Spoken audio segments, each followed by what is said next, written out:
Happy Easter. At dapat lang yan. Kasi muling nabuhay ang Panginoong Heso Kristo. Ito po yung moment. Ito po yung panahon na dapat buhay na buhay tayo. Ito po yung panahon na alive tayo. Ito po yung mismong panahon na King Kapampangan, Brad, sister, mabye tamong mabye. Alam nyo, kaya nga yung, halimbawa yung Barangay Balangkas, piyesta nila ngayon. Magaling silang pumili. Yung muling pagkabuhay, piyesta nila ngayon. Kaya nga kapag piyesta, maraming pagkain, maraming dessert, maraming prutas, maraming gulay, maraming baboy, piyesta. At saka sa Santo Tomas. Ay, yung pong Santo Tomas talagang kung nanghihina ka, namamatay ka, punta ka sa kanilang piyesta. Ngayon yung Easter Sunday sa Buaga Festival. Pero, my dear parishioners, it's very ironic. It's very ironic kasi kung kailan ang piyesta na dapat buhay na buhay tayo, alive na alive tayo, mabye tamang mabye, ang daming namamatay. Napakaraming namamatay. Ako po, nadestino po ako ng San Simon. Meron kaming nakakaluwag na barangay doon, yung Santa Monica, San Simon. Dahil Santa Monica po, kapag May 4, nagpipiesta sila. Pero ito yung inihintay nilang piesta, muling pagkabuhay. Kahit hindi ko po sinasakupan ito, 2 days before, 3 days before, 1 week before mong, ka mawawala.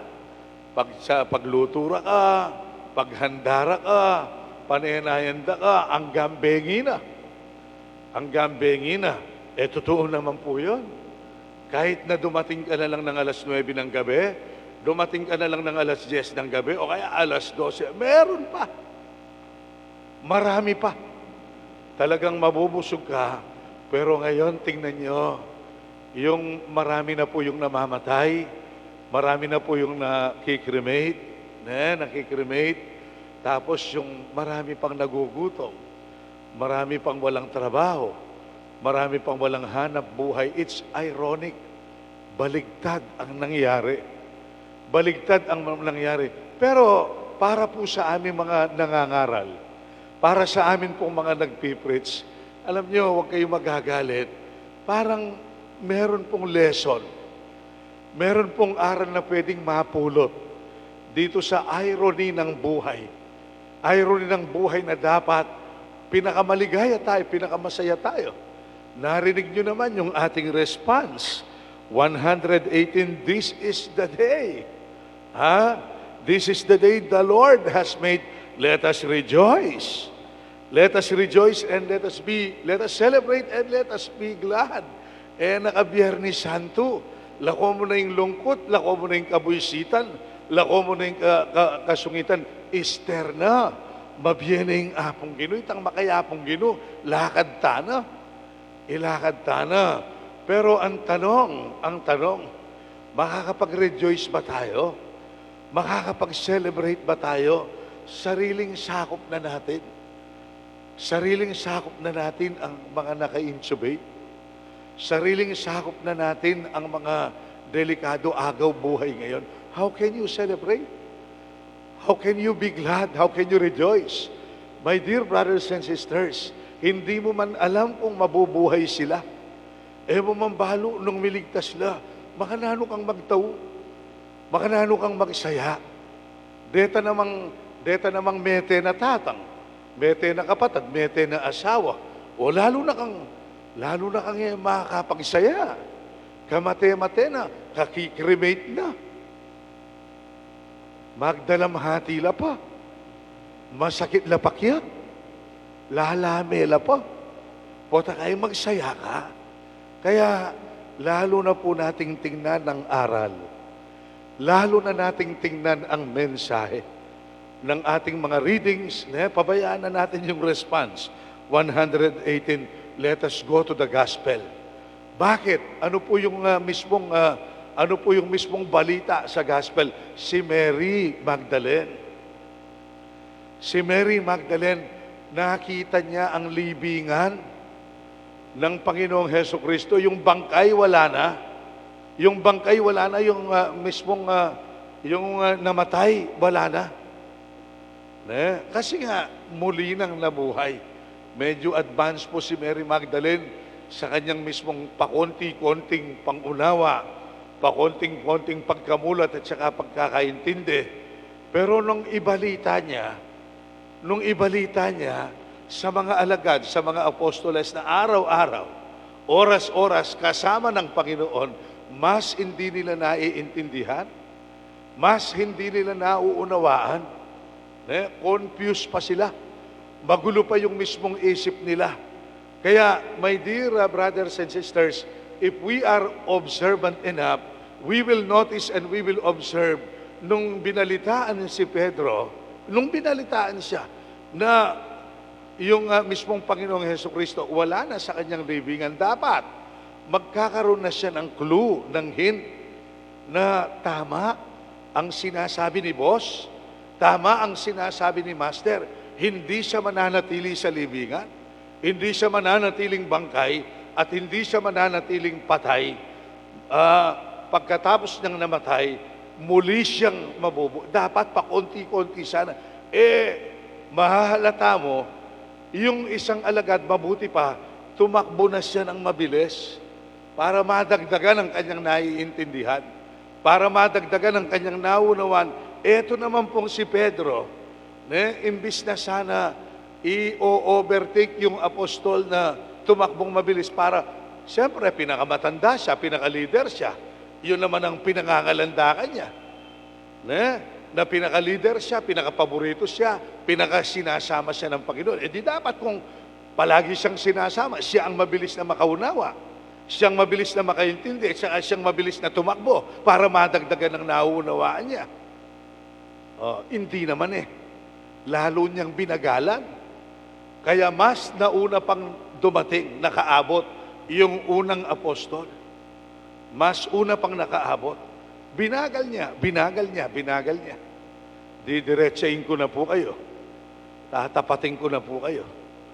Dapat, maraming oras, maraming panahon, maraming araw, maraming oras at saka panahon na ang atin pong focus, ang atin pong concentration sa muling nabuhay na Panginoon, muling nabuhay na Panginoong Heso Kristo. Kasi gusto natin mabuhay Kaya nga yung mga nakakompine, kahit na mawa 1 million sila, basta mabuhay lang. Kahit na matu 2 million sila, basta mabuhay lang. Kahit na mati 3 million sila, 5 million sila, basta mabuhay. Pero meron tayong sakit, mas malala pa sa virus, na dapat i-address natin. Gusto nating mabuhay, pero ang concentration natin, ang focus natin sa libingan, sa bangkay. Sa libingan, sa bangkay. Oh. At dahil sa libingan, dahil sa bangkay, yung mga cemetery, yung mga libingan, madilim dyan. Maraming natatakot sa inyo dyan. O di ba ganyan ang nangyayari sa atin ngayon? Law of attraction. Law of attraction. Oh. Ang nangyayari sa atin ngayon, Easter Sunday, pero malungkot, matamlay. Parang hindi maliwanag.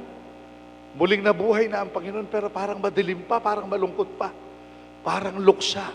O di ba libingan yan? O di ba bangkay yan? Sinong niluluksa?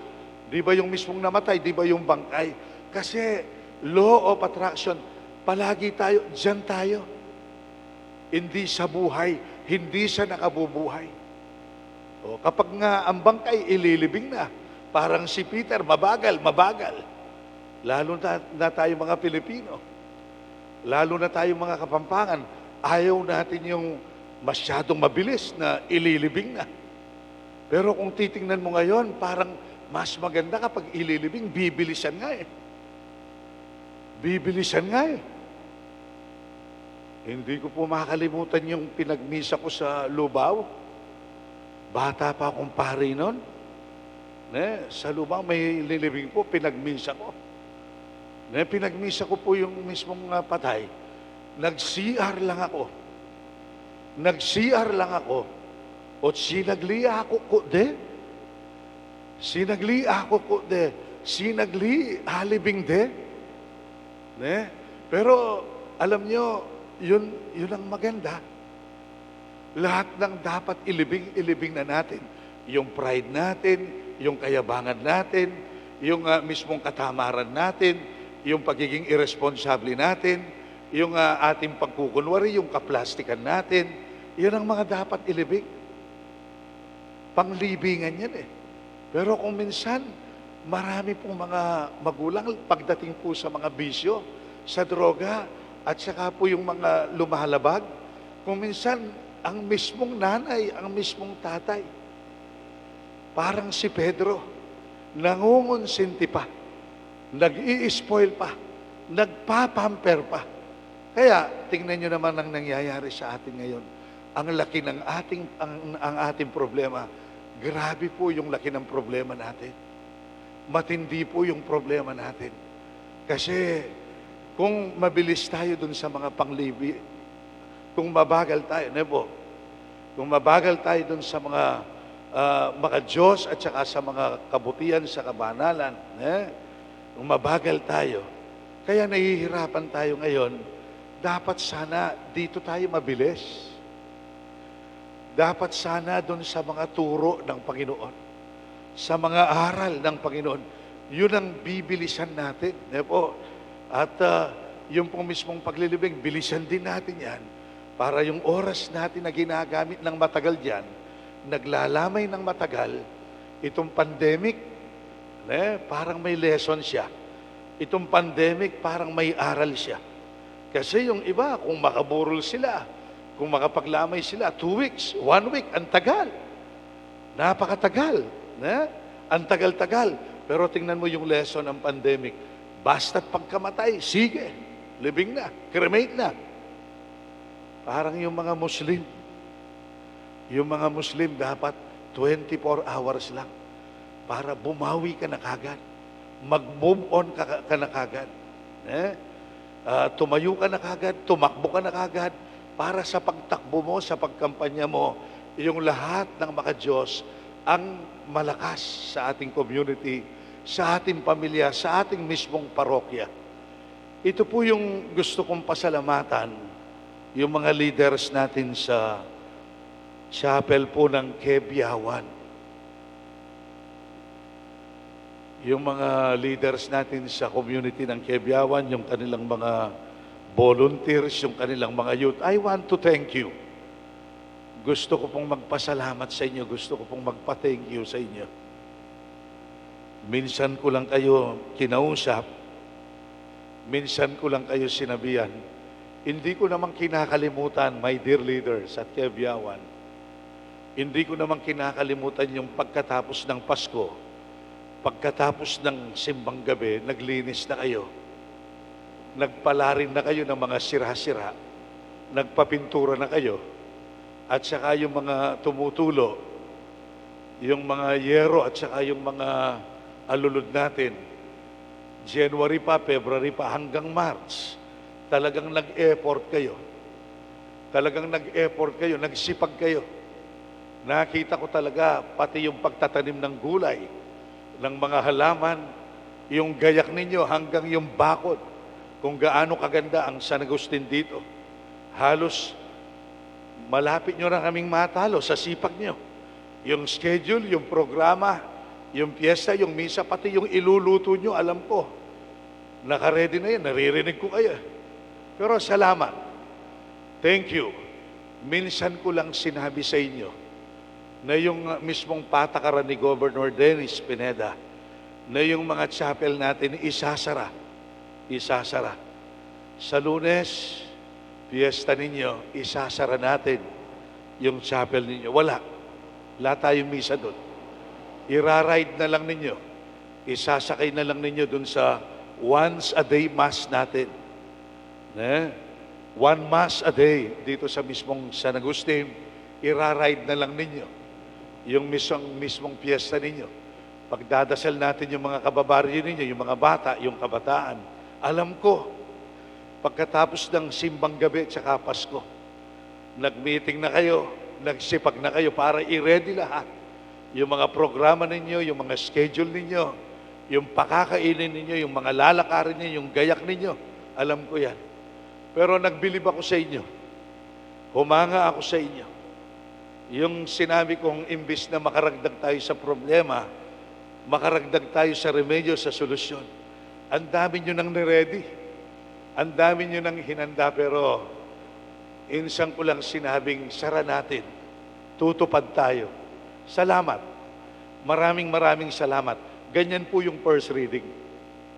Nung medyo nakakaunawa na si Pedro, siya mismo nag-ayos siya. Siya mismo talagang nagremedyo siya.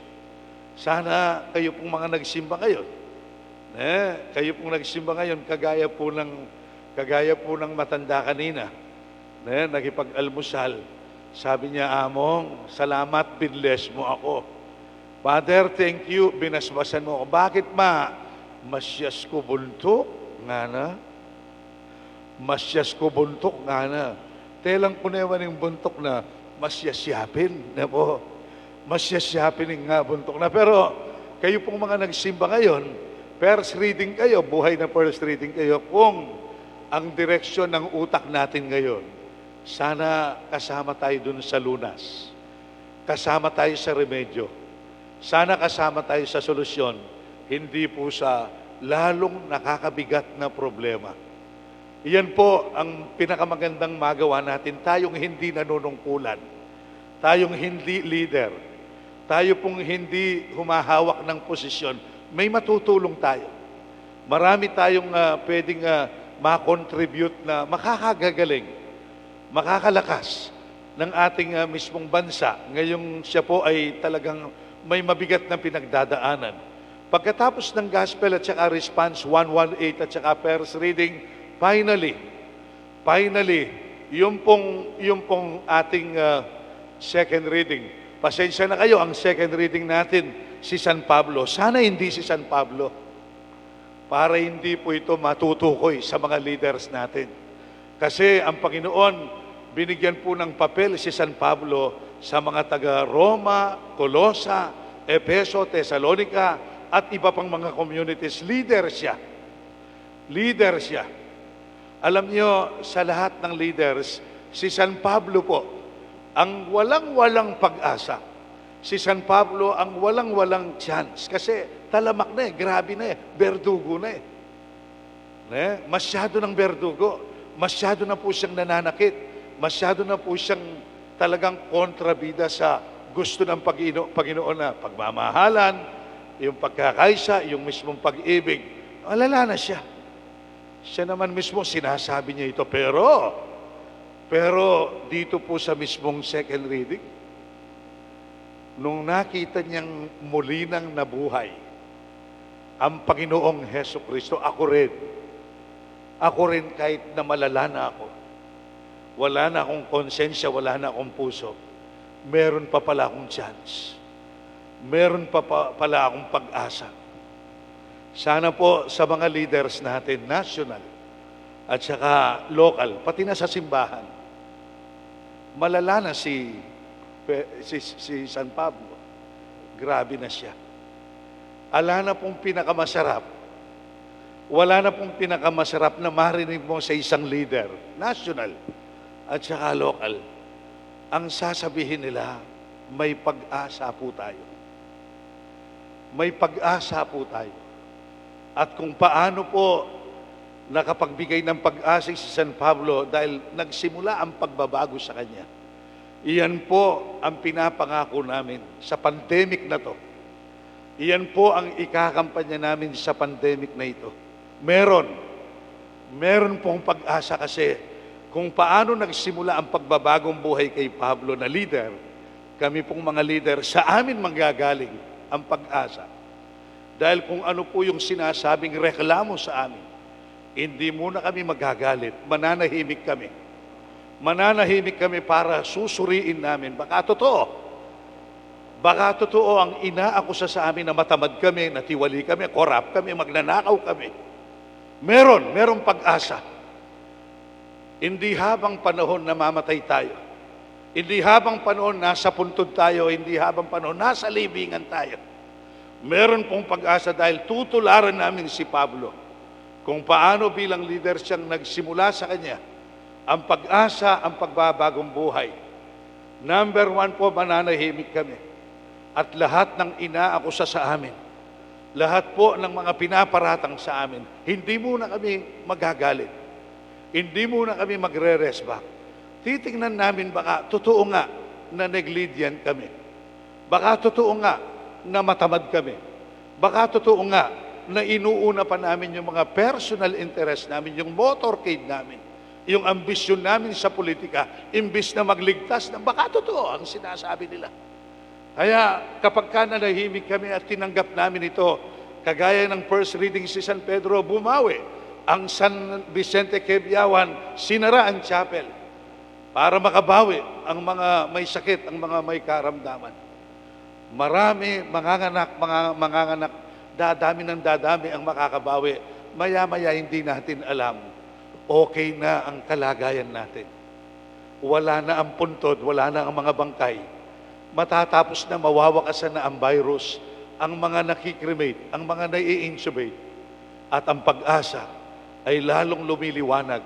Ang pag-asa ay lalo pong kumakalat. Hindi sakit ang kumakalat, kundi pag-asa. Pagdadamayan, pagtutulungan, at saka pagmamahalan.